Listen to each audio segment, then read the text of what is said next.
So, welcome to a really special episode today of my podcast. Now, this podcast was meant to go out a few weeks ago, but things didn't quite go to plan, as it never does in my life. So, I decided to hold it back and put it out there today. So, by the time that this airs, tomorrow, I'm going to be under the knife and I'm going to be having the most daunting operation of my life. And I wanted to time this episode carefully because I just thought I'd chicken out if I actually had to, press publish a week before the operation. And I thought, oh God, I'm never going to do it. Whereas I've scheduled this, it's going out the day before when my mind's going to be on other things anyway, and it's taken out of my hands. So I've done it. And I wanted to record this episode to talk about the realities of being self-employed, the moments when everything goes wrong, you've got no income, and managing stress of real life events which come along and they just smack you unexpectedly from behind, like a giant wave, don't they? They knock you over and can send you into a real panic. And all these things that happen in our life, that as a self-employed person, we can't ever just be left alone to deal with them without sort of this feeling this large weight of responsibility, because, we've got business to keep going and we have to pay the bills. We can't ever truly switch off.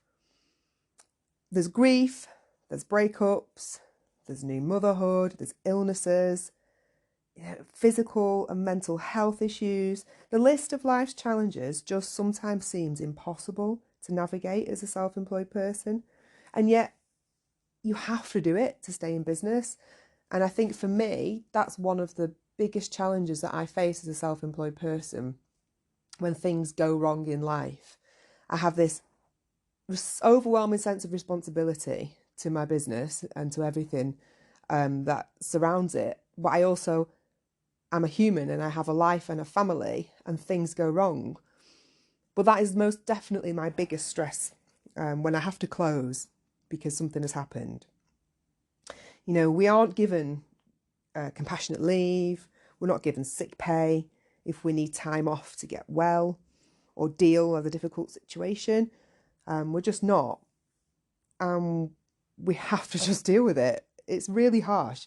I remember when I had my daughter and I was recovering from the trauma of the birth. Still am, I think, if I'm honest. And I remember that I was supplying my work to a shop that was about 20 minutes away from my house. It was like these picture frames that I used to do for wedding gifts and stuff. Anyway, so I remember the lady who ran the shop texting me and saying that she'd just sold this custom order which needed making, and could I do it and drop it off for someone who wanted it that weekend. Well, I was 4 days postpartum, I was battered, I was bruised, in a complete and total daze of a newborn. I didn't know what day it was, honestly. The shock to my system, if you've ever been a first-time mum, you'll know, it's like nothing you've ever experienced, isn't it? It's something I was not prepared for 100%. But anyway, this lady phoned me, texted me, whatever, asked if I could do this order. And because all I'd ever known was my business, obviously I was now a mum, but I was only 4 days in and I didn't understand it yet. But obviously with my business, I'd had it for 10 years or whatever at the time. And I didn't know how to say no. So I just said, yeah, no problem. And I did it. Somehow I did it. And looking back now, I just keep thinking I must have been crazy. Because I remember delivering this order to this particular shop. And there was this 4 or 5 day old baby in the car seat at the back. My husband was driving. And I just got out of the car, hobbled in. And then I told her, I'd had a baby. And she couldn't believe it. She was like, why are you here? And I said, well, you had a custom order. I didn't know, you need it. You took the money. I didn't want to let the customer down. She was like, oh my gosh, get back in the car and go home. And I did, and looking back now, I say it was crazy, but it's just an extreme example really of the level of responsibility that we feel as entrepreneurs. I only had 8 weeks off as opposed to 9 months when I had Eden, my daughter, because I needed the money to pay the bills. One wage wasn't enough. Plus, when you've got your own business, you get worried about your reputation and what people are going to think if you're shut. But my point is this. So we don't have to have, we don't have the same luxuries, do we, really, when you work for yourself as you do when you work for a company. And sometimes we feel like we're just functioning as machines, which does take its toll on your physical and mental well-being. It's really, really hard. So I thought that it would be good today to dedicate this episode of my podcast to dealing with, the sometimes crippling anxiety and worry of being self-employed, especially if it's your full-time gig like it is for me, and looking at how we can manage these uncertainties and what we can do when we really, really have to take time off for all these unavoidable life events that, they're going to happen. They're going to happen in our life. And if no one even listens to this, that's okay too, because I wanted to record something for my daughter to listen to one day. So I've got something on record for her, so she knows exactly why I made the decisions I did, the worries and fears I had as a mother and a businesswoman supporting her family. And it's just a little piece of history for her as well.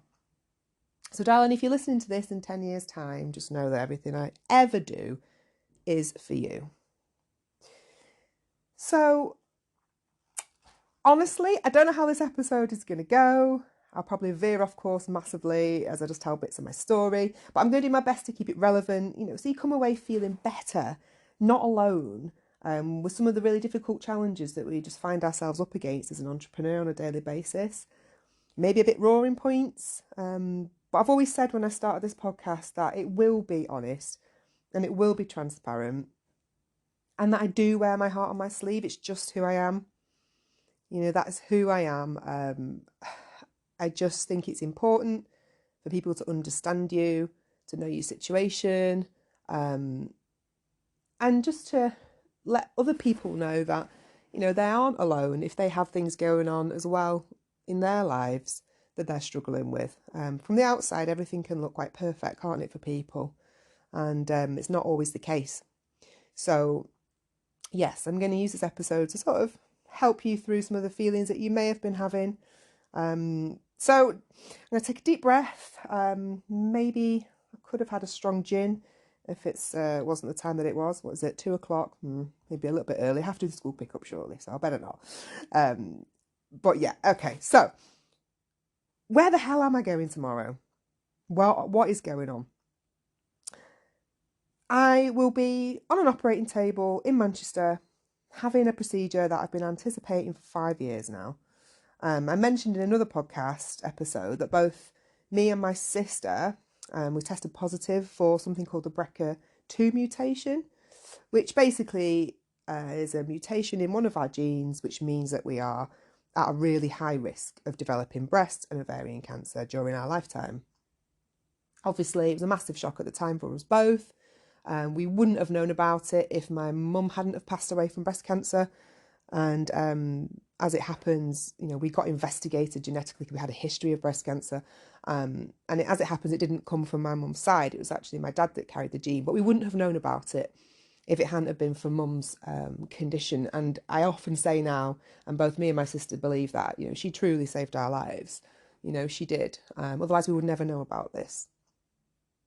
So we both made the decision when we found out that we were going to go for preventative surgery, and that was in the form of a double mastectomy with reconstruction, as well as having our ovaries removed.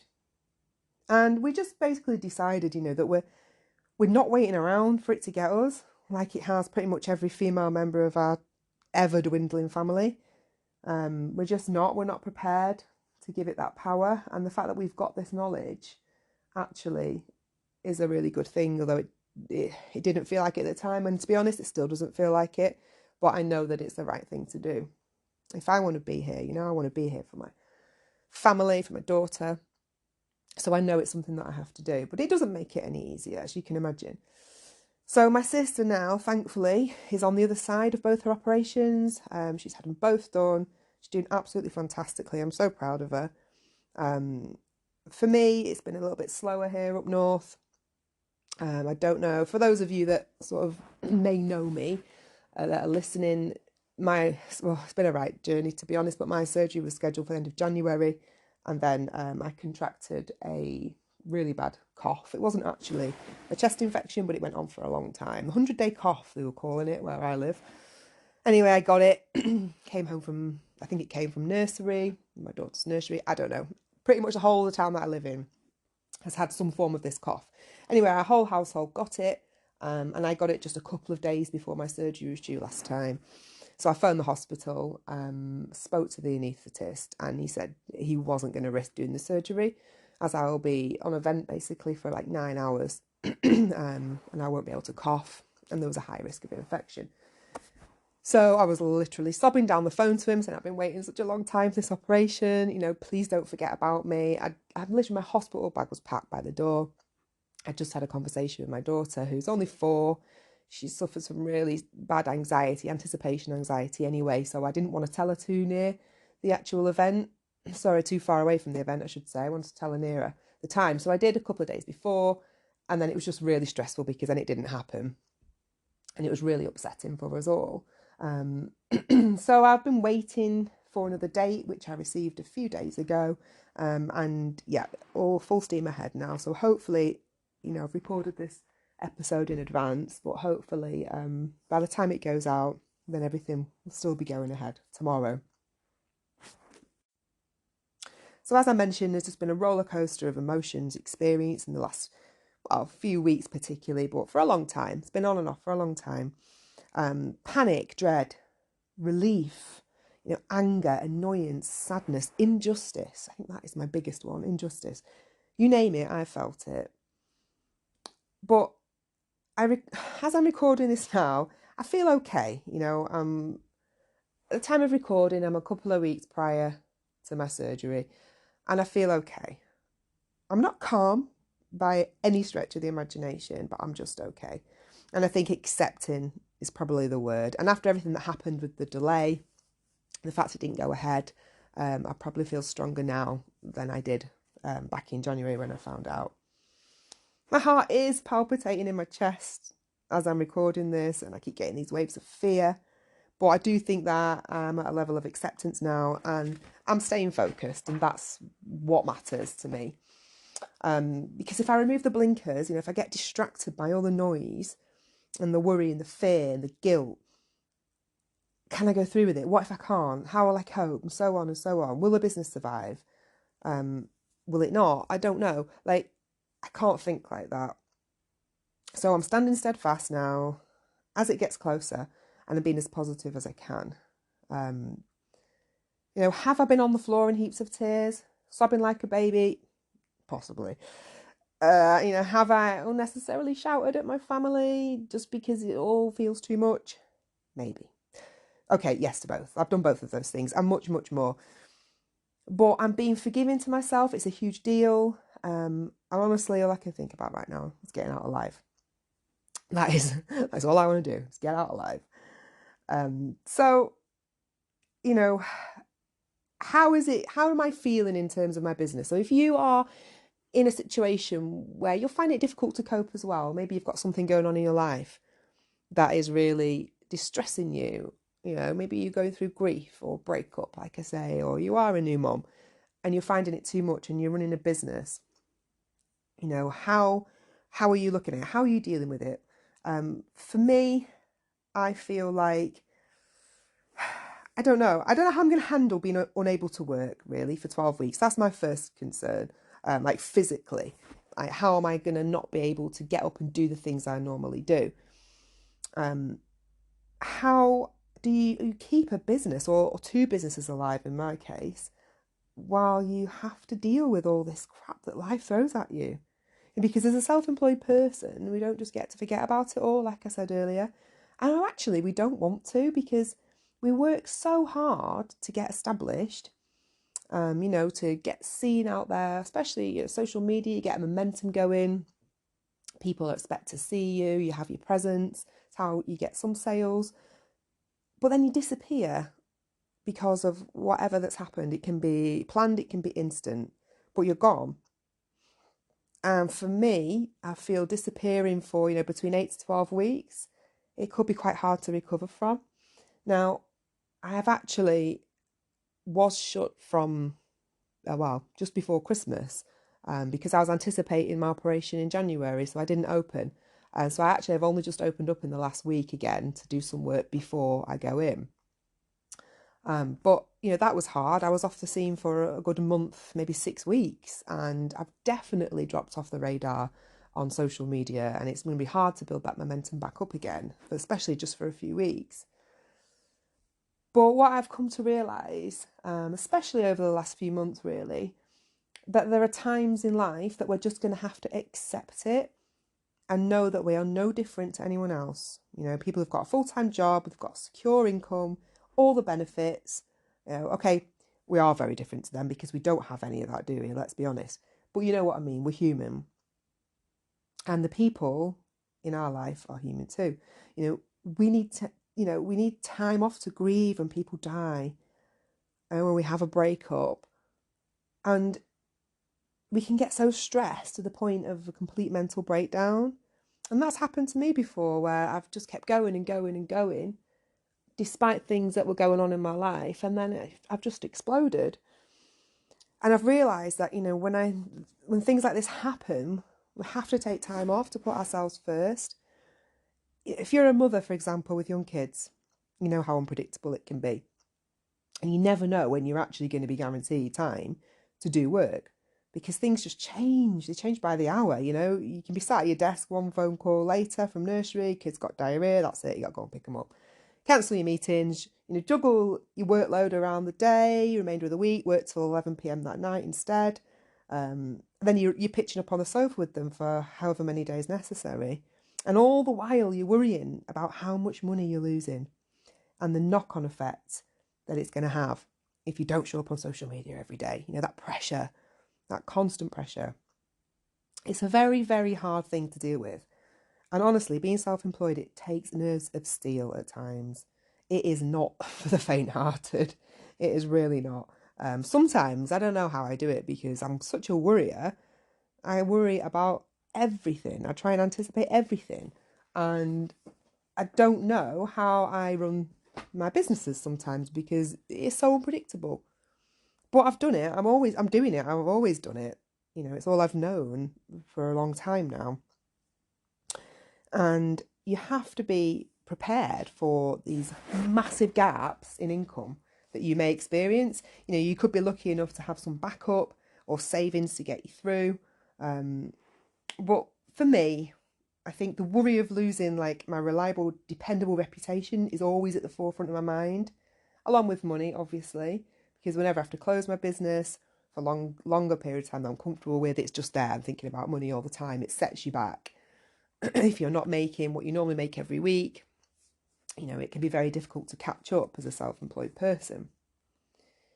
I worry that, people may go elsewhere if I'm not available, and they probably will. If they need something urgently and you're not free to do it, then, they're going to go elsewhere. But that's okay because your loyal customers will always be there. In fact, one of my customers, I've known her now for 4 years, and every year she orders something off me for her daughter's birthday. And this year, when she messaged me, it was a few days before the first day of when my surgery should have been. And when I got the email, my heart sunk because I thought, I can't help her this time. I haven't got time to do with her daughter's order. And I ended up emailing her back. I told her the situation, what was going on. And she actually messaged me back and said, oh my gosh, please don't worry about us. Just get this done. And maybe you could do this for me when you're better. It doesn't have to be for a birthday, but I'd still like to keep this tradition up, and maybe you can make it when you're back at work. And I appreciate that so much. And that's what I plan to do. So once this second surgery date hopefully has gone ahead and I'm better, I'm going to contact her and I'm going to still make that birthday gift for that little girl, because that's what I do every year for her. And I don't want to lose that customer because, I've known her for a while, and that's just how I work. Because your loyal customers say they'll always be there. Yes, okay, you're going to lose some traction on social media if you're unable to post every day, or however often you do it. Is it irreversible? No. It might take a little longer to build it back up again, get back on people's feeds, be visible to them again, but it's going to happen. Okay, when something happens out of your control that just causes you to shut your business, take a break, step back, whatever, people will understand. Just be honest with them. Tell them why you're not able to do the order this time, just like I did with that girl. Because 99.9% of people will get it, I promise you. Just keep them in the loop and communicate with them. It's like anything. If you don't know what's going on, you're all confused, you start getting impatient, and then you just assume that this small business doesn't care about their customers, or, they're not authentic, they've dropped off the face of the earth. So put a notice. If you've got a website, put a notice on your website. You can add like a little note at the top or a pop-up, a little banner. Tell them that you're closed because of X, Y, and Z, whatever. You don't have to go into detail, but just give them an idea if it's due to a death or illness or holiday, whatever, because it really does help keep the stress away, as they won't keep messaging you or, having any sort of like rants on social media that may impact your reputation. If you've got a shop on Etsy, you can put it on holiday mode with an automated response. If people contact you, then it just pings straight back to them. It says, this is the situation, we'll be reopened again then, or whenever. It doesn't matter. As long as they know that you are shut and there's somebody there and you're still a business that exists. And you can do the same on emails, on Facebook. You can set up these automated responses on Facebook now. So you can say whatever you want to say in it. So as soon as someone sends you a message, it pings back to them, this is the situation. And it keeps them happy and it gives you time to breathe. Because I always feel when I put my out of office on, or I've got a note on my website, or I've got an automated reply set up, I feel happier just knowing that it's just taken off my mind. Even if it's a weekend, if you don't want to be disturbed at weekends, which, again, being self-employed, people message you all times of the damn day, don't they? You get evenings, you get very early mornings, middle of the night sometimes, depending on what they want. So, my phone's always on silent after a certain time. And, yeah, put an automated reply on that kicks in at the time you finish work and comes back, goes off when you start work again. So, well, I'll tell you a story. When my mum was poorly, she had secondary breast cancer. It's the point when, it became terminal. It was honestly the worst 2 years of my life. And it was for my dad and my sister as well. I was open and closed with Vintage Tree more times in that period than I think I've ever been in the whole year, 14 years, whatever I was in business. But I just worked when I could because, it did take my mind off things. But I did work during some really, really tough times. And I remember about a week before she died, she was in hospice care and I was sat at her bed. I was just making bows. So sometimes for my wedding stationery, I don't have ready-made bows for certain colours. So I just make my own bows. So I'm sat there with a big reel of ribbon and I'm just making like hundreds of bows. I can't tell you how many I can do in a minute now. It's quite amazing. A lot of experience. But anyway, so I was making these bows by her bed. I could just do it with my eyes closed. So I just felt like I needed to do something to be productive, to keep my mind busy while she slept. Or at least on this occasion, I thought she was sleeping. But on this particular day, she must have had one eye open and she just piped up out of nowhere. Oh, I like watching you work. And she just said it with a smile. It was quite calm. I like watching you work. And so I just carried on. I just made hundreds of bows that day. But I also recall on that same day, my phone just kept beeping. And it was a customer on Etsy who was asking me when I'm going to be open again, which I obviously hadn't specified the reason I was shut, but I just said something generic on my shop that I was closed until further notice. And I did reply to her. I was feeling quite pressured by her messages. I explained the situation, that my mum was terminally ill. I couldn't give her an answer right there and then, I'm afraid. And she replied to me. I don't even think she acknowledged what I told her. And she just persisted on asking me about some shades of ivory that I carried in the ribbon that she wanted to match her wedding colour scheme. And I remember thinking, I've only got one shade of ivory anyway. What are you on about? And then I just burst into tears. I didn't reply to her. Instead, I changed my automated message to something much more personal about, why I was off. And on that occasion, it worked. She didn't bother me again during that time. I can't even remember if I ended up working with her or not. I mean, she was an exception to the rule. But as I said, most normal human beings, even with any compassion, they're going to get it. They're going to understand if you have something on your website that says, I cannot work right now because of X, Y, and Z. And the truth is, you're going to lose income. You're going to lose it while you're closed, and it stings. I mean, I'm going to be shut for probably around 3 months. And I'm pretty terrified. I'm really terrified. I've probably got, 4 weeks to get a little bit of money in before I have to shut again. But for me, again, I've dropped off the radar a bit because I was shut after Christmas. So it's a bit of a challenge at the moment. And I've literally just started my coaching business properly at the back end of last year. I was ready to fire on all cylinders in 2024. Like nothing was going to stop me. Help loads of women get their businesses up and running. That's what I want to do. I want to help them this year get their businesses up and running, whether they're working full-time at the moment and they want to drop that down to part-time and run their business more. I don't know. I just want to help them be further along the process than they are right now. And then it all changed with a phone call. I think it was the first week in January, telling me that I got a date for my surgery and to start making plans to be like incapacitated for the first quarter of the year. So what can you do? That it's life, and we're entrepreneurs, so we think on our feet.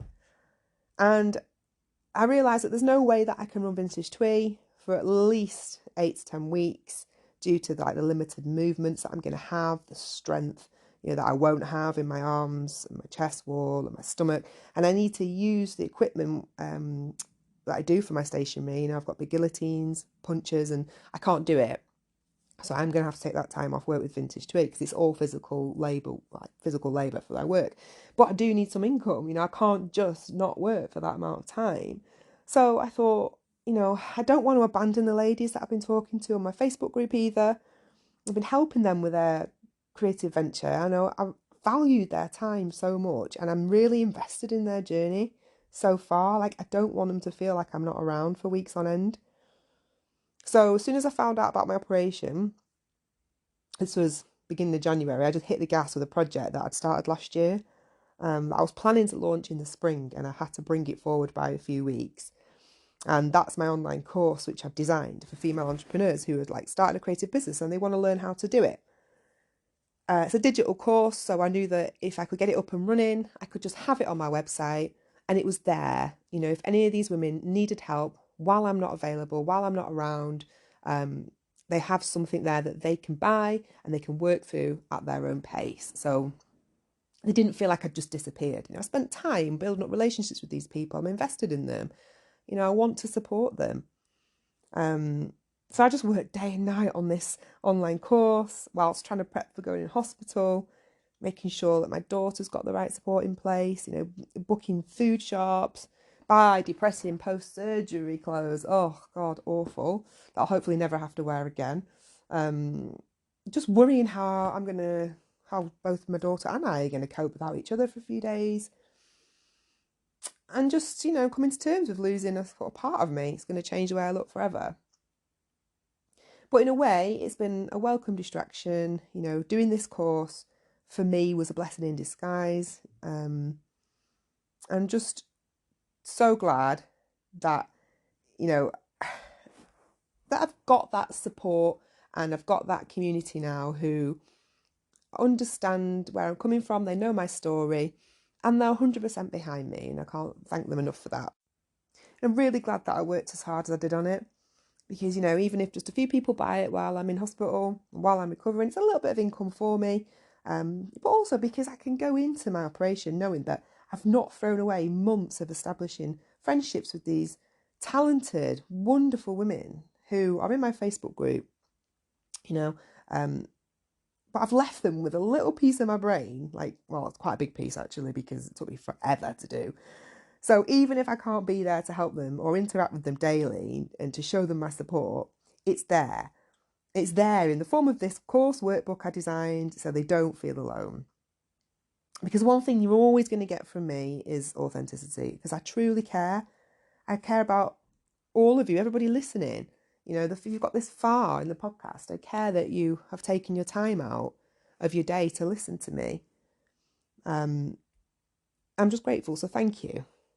And a special thank you to all the ladies who have been helping for their, understanding and their well wishes with everything that's been going on. You've all been really understanding, and it is so much appreciated. So whatever it is that you may be facing in your life right now, if you're self-employed, it's always going to feel that little bit scarier. You get your times and you just want to hide away from the customer service, the responsibility, the work. And you have to realise that you can do that and you must do that. Especially if you're feeling mental and physical strain of any kind because of it all. We're not superhuman. You're not going to damage your reputation if you take some time off. Just come back bigger and better and stronger. And if you really, truly want this, you want to work for yourself, you want to make a living from it, you'll do it. Like I say, it might set you back a few months, as it will do for me now, but I've accepted that because I know once this is over with, I can go full steam ahead. Human nature is to view the unexpected as stressful. We just do it because we're not programmed to deal with uncertainty. And we either respond in two ways. It's fight or flight. So some people will become really stressed by the unexpected event, whatever it may be, like a death or a breakup, like we were saying, anything. And they'll just want stress to go away. And they don't want to, or they feel they can't handle anything else going on in their lives, and they just walk away from it. And that's the business included. So that business that maybe they just started or were just getting momentum going with, it just gets shut down. It's over. Back to normality. Back to what's familiar and what's going to help them cope with the unexpected event. And some people, me, we go into fight mode.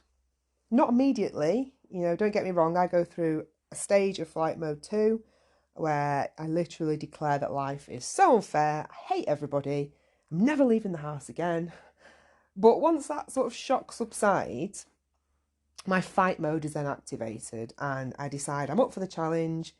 I work damn hard to find a way to make it work and formulate a plan, which is exactly what I did when I got that phone call from the hospital in the first week of the new year. Happy New Year. We're calling you for your life-changing operation. It gave me time to sort of prepare. Not a lot of time, considering it was only 3 weeks later that it was originally planned. But I worked my backside off. I developed this online course which accompanied to some podcast episodes that I did, excuse me, and I did a few social media posts as well to cover me while I was off. I'd also just completed a large wedding order as well that I'd taken on just prior to that phone call, so that was bad timing. So I was actually really stressed out before the original date of the operation, and in one way I'm glad it didn't go ahead. But there was a lot to do. But the point is that I didn't expect this to happen now. It wasn't on my agenda, not at least until early summer when they originally told me how long the waiting list was. But, I decided it's happening and I'm not going to let it knock me off course for 2024. I've got my plans. I know what I want to do. And that could be the same for you as well. I feel like, trying to view it not fearfully now, but more openly because, I've taken control. I've done something to protect my business, still keep my lovely audience engaged and feeling like they matter, because they do. And I'm a great believer, like my mum, things happening for a reason and falling into place. And she used to say, I always used to like this. She used to say to me, Joanne, we're all put on this earth for a reason. And then she'd tell me that her reason was to be a mum. It was all she ever wanted. And, she'd tell me, I know she would, she'd tell me just to get this over with. To get this done, Joanne. And then I can move on from it and really get stuck in to what it is I want to do in 2024. And, we have to remember that our present situation, where we are now, is not our final destination. So whatever is going on in your life, if there is anything that is holding you back or making you nervous or stressed or worried or scared of progressing with your business or with anything, remember that it's not where you're going to end up. It's not your final destination. It's a temporary blip, it's a temporary state of mind. We have to try and push through it. And that was hard for me a couple of weeks ago. Trust me, I wasn't in a great place. Once that first operation was cancelled, I found it really difficult to get out of bed and carry on as normal when everybody knew that this was happening. Everyone was prepared for it. My husband had taken time off work. It was difficult. And it was a really hard pill to swallow, as well as trying to manage this illness that we all had that was just going on forever. Can't tell you how fed up I was of coughing. I remember saying, I said to my friend, literally, I think me and my husband are one cough away from a divorce. It was driving us absolutely insane. Anyway, we're fine. But my point is, that these things happen, and we have to push through them. So I wanted just to quickly talk to you about something sort of going on the theme of things happening for a reason. I don't know how spiritual you all are. I am quite a spiritual person. I'm not particularly religious, but I do have certain beliefs. And like I say, I believe in signs and things happening for a reason. And when I went for my pre-op assessment for this operation, I was walking back to the car. My daughter was with me. She didn't come with me for the pre-op appointment, but she was in the hospital, so she could get used to the surroundings and where mummy would be. And as we were walking back to the car, she pointed out this painted stone in the grass near a tree. And we walked over to it, and I picked it up, and someone had painted some flowers on it, a really nice pattern, and they painted some words on it, and it said, "You are strong, you are brave, and you can do this." It was so weird, I can't tell you. And I really felt like in that moment that my mum was there giving me a message, and letting me know that it was all going to be okay. And obviously whoever wrote it had left it there on the hospital grounds because they knew that there were going to be people there who were going to want to read that message, a message of hope, given the nature of the environment that it was left in. So, I can't deny it did give me goosebumps. But I just wanted to share that with you in case anyone else just needed to hear that today. So I'm going to close this episode off. I just want to give really 2 minutes just to remind ourselves of the reasons why we're doing what we're doing, whatever it may be in your life, whether it's starting a business, working full time alongside it, because you're striving for that freedom to do what you want, to be there, to live a life on your schedule, not someone else's, or maybe you've had to make a major decision that impacts your physical or your mental health. And regardless of whatever it is, I just think it's so important for us to try and see the bigger picture when it comes to whatever decisions we make, why we are doing it. Because 9 times out of 10, it comes out of a place of love for those around us and for the sacrifices that we inevitably take for them. So a little message here for my daughter, if she does ever listen to this, I'm terrified. Not of the operation, but I'm terrified of leaving you. Because we've never been apart, not one night in 4.5 years. And I'm scared that you won't understand that I am coming back and that I will never leave you. But, when I leave that morning for my surgery and when I can't see you for 5 days and nights, I can't comfort you, I can't play with you when I'm home, not properly, or I can't afford to take you on holiday this year because, we've lost a lot of income. Know that I'm doing this for you because I want to be here as long as possible to see everything that life has got in store for you. And I think trying to remember these things, how, I don't know, a 4-year-old's got no concept of time. She won't know how long it'll be till mummy gets back. I'm going to actually make her a mummy countdown calendar. So when she wakes up every day, she gets a little treat that I've left her, just so she can try and visualise time. So hopefully when this podcast episode airs, the next day her mummy countdown will start and she'll have opened treat number 1. Which I think she was, when I told her that was what was happening the first time round before the operation got cancelled, she was quite disappointed that she wasn't getting her treats for that week, and they'd have to wait because they're all wrapped up ready. Anyway, I did give her 1, but that was it. So, I know what it's like not to have your mum here when you're a mum yourself. And I want her to know that I'm not doing that for her. I'm going to be here. And we know we're lucky these days. We've got the power of science to get ahead of the disease, and to break this like family cycle. It's going to be the hardest thing that I've ever done in my life, apart from carrying my mum's casket when she passed away. But I want my daughter to know that I'm doing it for her, and I will be back. So on that note, I'm going to sign off. Thank you for listening. Say, like, if you've got this far, I really appreciate it. Hopefully, I didn't veer off course too much. I just felt it was important to really know how I'm feeling going into everything tomorrow. And know that you're not alone if you have something going on in your life that is holding you back a little bit, or it feels like, it's not gonna ease up, not gonna let up, because I often feel like that. There's always something waiting for me around the corner that stops my progress. But I keep pushing back, and I will always keep pushing back. And you need to do the same too. So whatever it is that may be, giving you that anxiety and giving you that stress, don't be afraid. Don't let it put you off or veer you off course on your goals, on your dreams, your business, whatever it may be. Just take time out if you need to, because you're human. And that's exactly what I'm going to do. I'm going to sign off now. I'm going to schedule some posts while I'm recovering. So you may still hear from me, but just in case I don't get around to it, I will be back as soon as I can be. I'm sure with a million stories to tell, to entertain you. But until then, thank you so much for listening again, and I will see you all soon.